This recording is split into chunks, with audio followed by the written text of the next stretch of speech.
Je vais raconter une histoire qui s'est passée.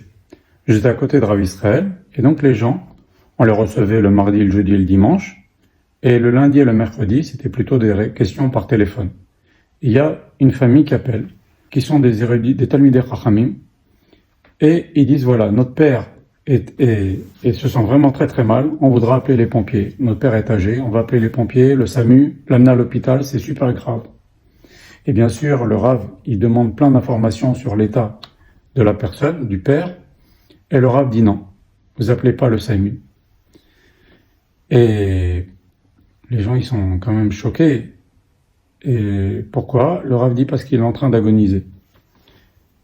Et on n'a pas le droit de bouger quelqu'un qui est en train d'agoniser, parce que quelqu'un qui est en train d'agoniser, chas v'shalom, vous le bougez un tout petit peu, il peut mourir. Et après, kaviachol, comme si c'est la personne qui l'a poussé, même bouger un peu, le mettre sur une civière, ça peut le faire mourir. Et donc, toute sa vie, la personne, elle va se reprocher de l'avoir, en quelque sorte, précipité sa mort. Bon, on raccroche, au bout d'un moment, la famille, elle n'en peut plus, parce qu'elle voit son père qui est très très grave. Et les enfants, ils nous appellent, ils étaient grands, hein, c'était des personnes qui avaient 30 ans, 40 ans, qui étudiaient à Torah. Et qui appelle et dit voilà, non, il n'est pas en train d'agoniser, non, on va appeler le SAMU. Et Rav Israël dit non, vous appelez pas le SAMU, non, vous appelez pas le SAMU. Bon, on raccroche. Au bout d'un moment, il rappelle, même histoire, le Rav dit non, vous appelez pas le SAMU. Et à la fin, Rav Israël, il me dit de décrocher le téléphone. Donc je décroche le téléphone.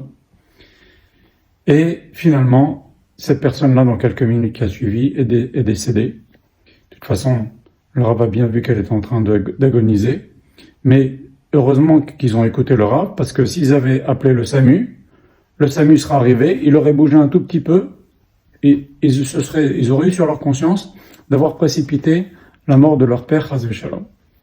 Et après, la famille n'a pas arrêté de remercier Rav Israël de leur avoir tenu tête. Comme ça, au moins, ils n'ont pas précipité la mort de leur père, chas v'shalom. Maintenant, quand j'ai décroché le téléphone à la demande de Rav Israël. Il me demande, Rav Israël, est-ce que tu trouves que je suis cruel? Et moi, je lui ai répondu, non, Rav Israël, moi, je ne trouve rien, je suis là pour apprendre.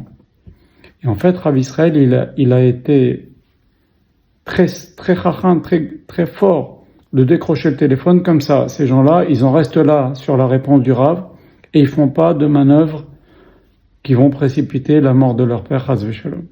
Alors, on avait des questions dures, la vérité, parce que quand les gens ils arrivaient chez Rav Israël, c'est parce que leur Rav, il leur avait dit c'est trop dur pour moi, va voir Rav Israël.